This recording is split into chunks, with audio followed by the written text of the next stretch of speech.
Thank you so much for having me. Shekhar, thank you for having me. I never get tired talking about. I usually they say let's talk less about achievements, but RRR is so special. I shy away from talking about my achievements. I feel like a third person when somebody's talking about our achievements. I feel like I'm listening about somebody else. That's how detached I am with my work. But not with RRR. RRR is not just my film, it has become India's film. Indian people have owned it. And I want to correct my statement, it's not just India. People from the East and the West and the North and the South, all the countries have owned it. My dear friend, the Korean ambassador is here. I've seen your video, sir. Thank you so much. What a tribute to RRR. It is not our song anymore. Fantastic. So right after the session, I am excited to have a dance off with you. So like I'm saying, it's not my movie, it's not my song, it's not my Academy Award, it's not my director, my composer who won it. It's the people who won it. It's the people who have taken it to the academies, to the globe. And for me to again having an opportunity to talk about it again, it's not about talking about me, it's talking about the people and people's love for it. But tell me something, Ram. I mean, of course, you mentioned the fact that it's box office figures are very well known. It's 1,400 crore, as was rightly pointed out at the beginning of this conversation. But hey, we are looking at a film that became the most watched international film in the history of Netflix.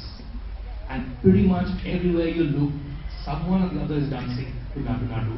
And you already said you will be doing it in the end, so I'm going to take your word for it.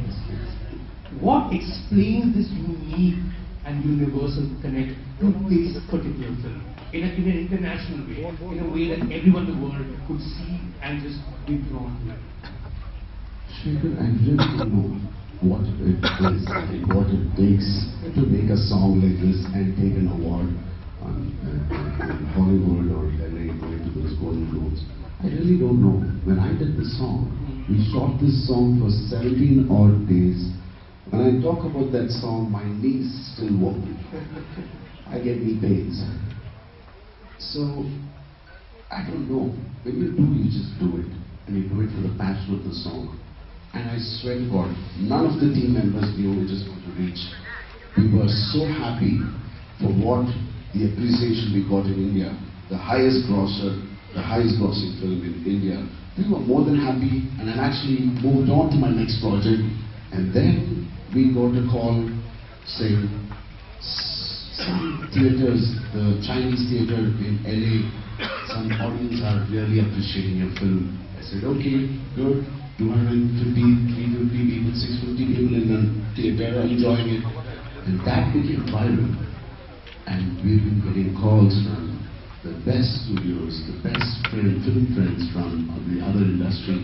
And wow, that's now I couldn't stop it.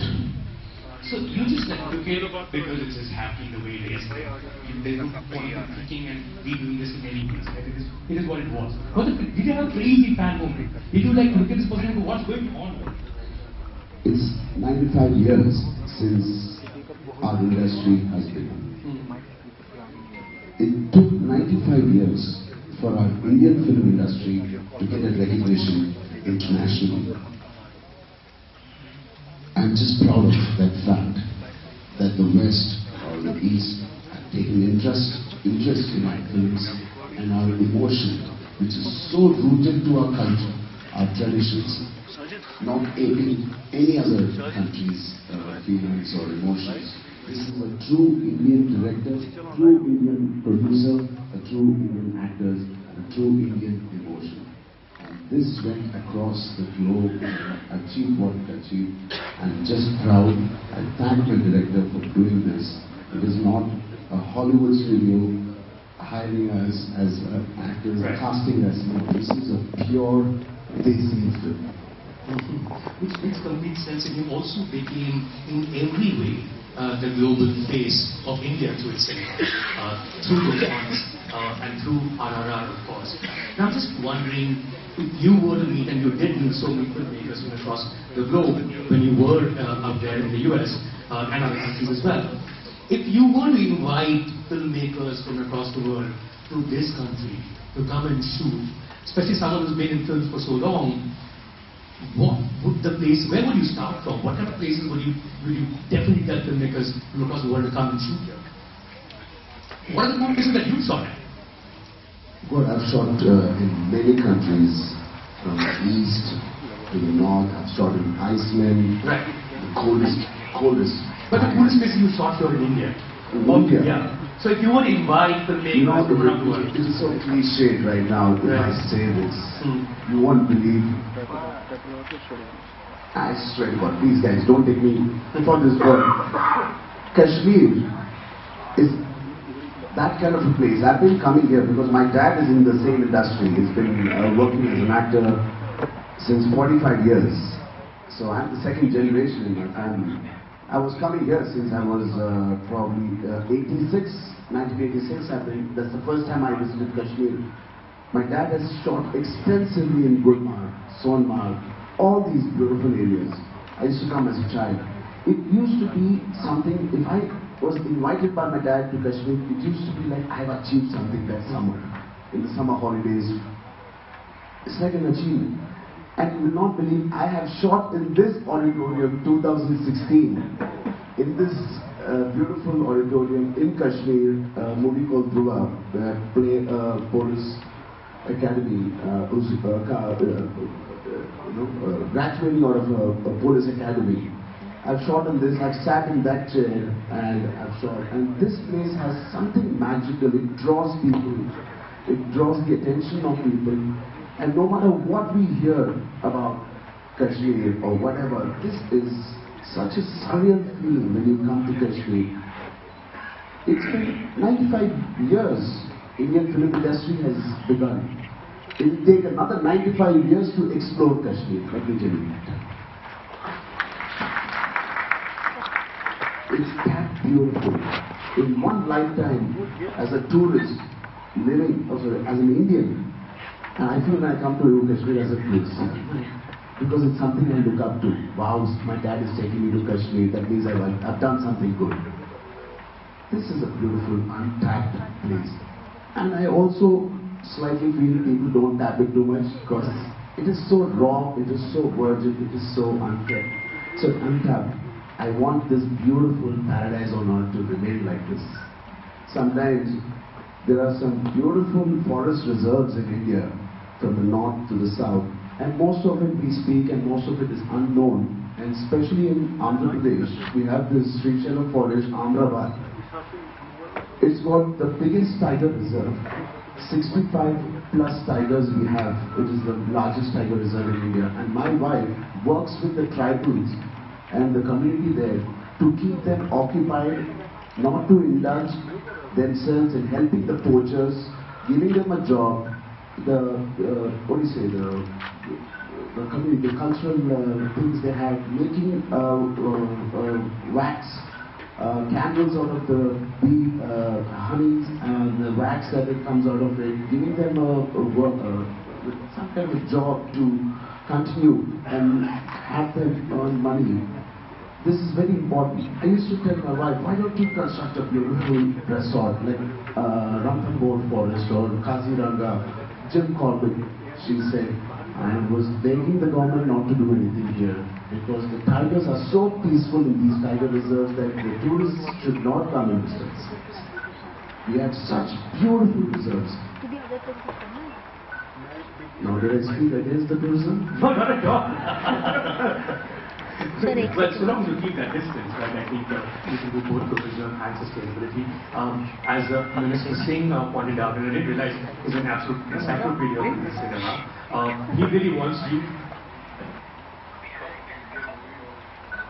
That's good. There's more than 95 years here. Right. God, yes. 1913, that's right. Yeah. And he wants you, and I think he's seen you moving your legs. The only other person who could do it was Shami Kapoor. So I guess you played a cop last time. You'll have to do the Nadu Nadu in Kashmir now. That's what he wants. So I think let's hope that happens soon. Sure, sir.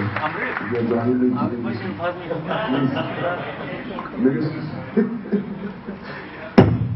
Absolutely, sir. It is my honor. But you know, it has to be said, I mean, as a person, besides the fact that you travel for work and have shot across the world and India as well, you travel a lot for leisure. You actually collect artifacts from places you go to. Where does that passion come from? God, I don't know where this comes from.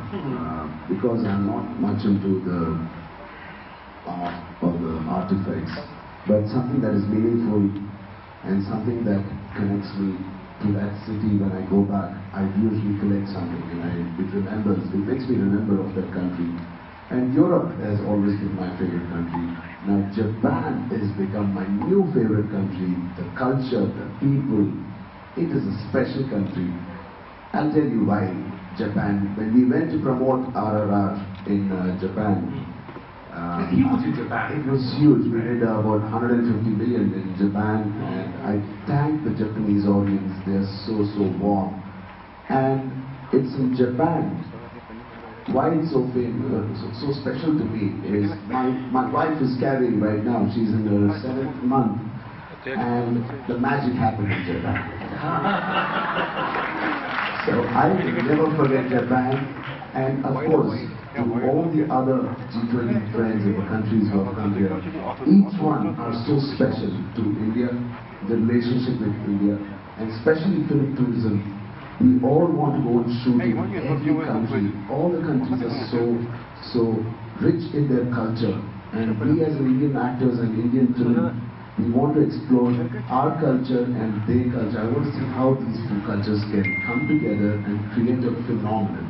This is the global cinema, not Indian cinema or any other country's cinema. I want to see a global cinema, and with all your support, I think it can happen.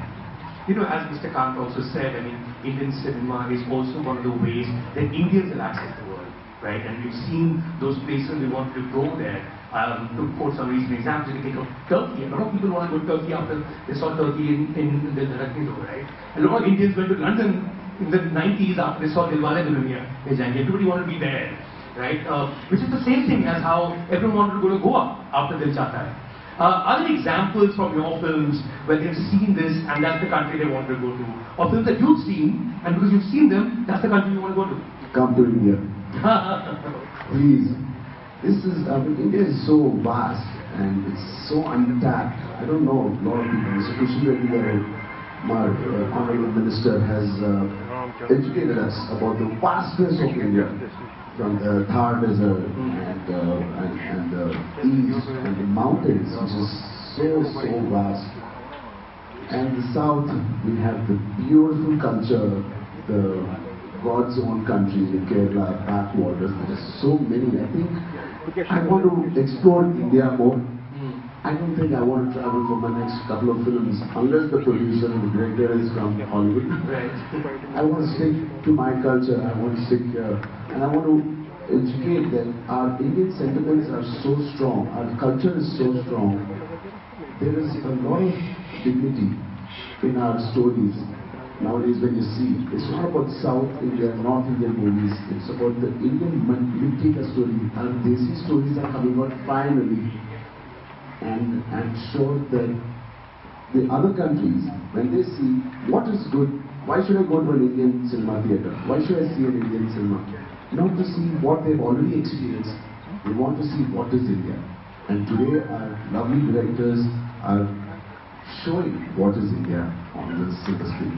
Which you have. And I think it might be, in fact, fair to suggest that even without going to those countries, cinema is a great way for us to travel through our eyes. You don't need a passport, you don't need a plane ticket, you certainly don't need a visa. You just watch a film and think that you've been to that country and then return. I mean, the cinemas played that role hugely, right? You know, one of the things is that, which a lot of people don't realize, is how many films we make in a year. And that it's not just films that are made in Mumbai. There are films made in Chennai, there are films made in Bangla, in Kolkata, there are films made down, in the industry that you belong to, which is also the industry, which is also the city where Mr. Reddy is from. Tell us a little more about the cinema that comes from Hyderabad. That's another face that you are of and have been for many years. Firstly, how is Indian mainstream cinema different from other cinemas? And how is cinema that comes from Hyderabad different from other mainstream cinemas in India? That's a very this question. We have the time in the world. No, I don't know if I have the knowledge to answer that. Okay. You have all the experience. Yeah, I'm trying to say what I have from my experience.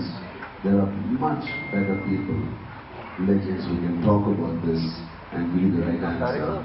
This is one industry that has paid my EMIs, which I grew up in, paid my bills, made me who I am, made my dad who he is, and the great legends we have in our country. It was for a long time not recognized as an industry, but today it is a film industry. And thank God it is. And this film industry is something, it is the best form of entertainment in India, which can make you forget of all the worries. Because India, with 1.8 billion people, we have 1.8 billion problems. These films we make in India, sometimes people don't connect in the West. They're like, why are they dancing? Why are they fighting? Why are they dancing so much? But this is our culture. Every film industry, every country makes movies according to their culture. If you see Norwegian movies, Scandinavian movies, they are so beautiful. It's all about the green. It's about the ecosystem, and quiet, and protecting the ocean, protecting the vast land. And the West, you have some serious films, the critical films, critically acclaimed. In India, when you're happy, you dance in my house. When you're sad, you dance. When you're wondering, what do, I still dance. So dance and song and dance is part of our culture. And that comes into the movie, fortunately or unfortunately, and we Indians love it. And easily when you shoot it in a nice way, I think the whole world will love it. And that is an example why RRR was loved and why Natanadu got the best song in the Academy. You know, I have to say, for someone watching cinema from Hyderabad from a distance, I live in Mumbai, one of the things that intrigues me is the star system as well, right? For instance, when I say Ram Charan, that's great, but I think if I said mega power star, everyone will get it. Your father, the great Chiranjeevi, is called the mega star. Your uncle, Pawan Kalyan, is called the power star. So you become the mega power star. Firstly, tell me, where do these names come from? How are these decided? Is there a committee that decides, okay, now we've called them mega and power because father and uncle? Not at all. It comes from the love of people, and it comes from the fans who love us, and it's because of them we are all sitting here and enjoying this life. And they have different ways of calling us. Sometimes they say Anna, they say Bhai, to Salman, to my dad they say Chidu, megastar. It's all coming when you are brimming with lots of emotions, and the volcanic the reaction comes. They just have a way to call you. That's it. It's just coming from the love of the audience. And you know, you've also grown up with that love, watching the world around you, love your father so much. Chiranjeevi, Chiru as fans also call him, and megastar as well. Is it tough to be the son of someone so illustrious? I mean, we talk about, you know, nepotism, blah, blah, blah, but it's actually tougher when you have to live up to something so huge. It's hard to grow up under the banyan tree usually. Was that tough for you, or is it still tough for you now? It was very difficult as a child because I could not get out of my house when I wanted. I could not sneak out of my house. I could not sneak out in the night, go with my friends. So that's difficult. Okay. Apart from that, everyone knows you. I saw you there. But there's so many people in the house, you just cannot sneak out of your house. Okay. Take your dad's car and drive on the roads. Right. Jokes apart, I think it's only a pleasure. It was never a pressure for me. It was only a pleasure to be born. And I think I work best under pressure. And that pressure was my motivation. Waking up till today, my dad is 68 years He has signed about 4 films. He is one of the highest paid actors now at 68. He's giving us a challenge. He wakes up at 5:30 still and works out, goes out. Even one day if I'm feeling lazy, I'm like, man, I need that. So it is a lot of stress to be his son. So there's not a single day I can rest. But I'm glad I have a family like this, an audience like this that are looking forward for our work. And henceforth, thanks to RRR, the world has really embraced us. From Korea, Japan, LA, and the East, and the West, everybody has really embraced us. It's more of a responsibility now. It's not just my being dad's son. Right. It's being the world's actor, global actor. It just doesn't come and sit on your shoulder just like that. You have to work for it. I can lose this opportunity. I can lose this charm even tomorrow if I don't work for it. Every single day I have to wake up and say I have to give something back to all my fans who have appreciated my work, who have embraced our films, who have embraced Indian films. If not now, there's no other time. Now is the time. We have to do it for the world cinema. You know, in 2009 when you made Magadira, with S. Rajmouli, a fantastic director, a star director now. That was the biggest commercial success in Telugu cinema at the time, and then you took that leap with the same director with RRR, which is the biggest global success we've had from Indian cinema. How did that leap happen? I mean, we're looking from a film made for one region, largely, to a film that the world, I mean, was there a leap in terms of imagination? Was there a leap in terms of the budgets went up because Bahubali was already made by Rajamouli before? How did this big leap happen, or are we just in the right place, the right time in India's history? Everything's going to be big now. You're right. I think we were in the right place in the right time. I wish we knew the world will embrace us, that the budgets would have been much better. My salary, my remuneration, my salary would have been better. But no, we didn't. We just was making a very straightforward Indian emotional Indian subject, a rooted subject. And I feel, how come? There was a friend of mine who was asking me, how come around the West or the East like our Indian emotion? I said, there is the answer. An emotion doesn't have any language. An emotion doesn't have any color. Emotion is emotion. You feel it, you enjoy it, you love it, and you embrace it. I think that's what my directors have always cracked it, and my special director, Rajmouli Garu, has cracked it even better than anybody else. And paved the path for all the other directors to say, wish for it, imagine it, dream for it, and the world is at your call, at your feet. I'm not say feet, but yeah, at your disposal. Well, you're on the screen, so you could get the feet. You're looking up on the big screen, and it's almost in that distance. You're also a producer, Ram, and I think this is a great opportunity for you. And this is the final word I want you to have coming back to films and tourism. You're sitting with some of the top stakeholders in films and television on tourism.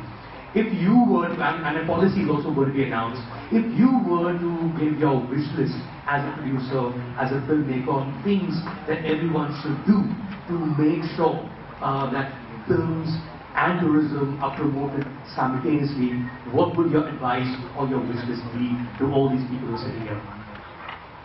I mean, this event that is happening right now is an example. It's a great example. We all used to dream of an event like this.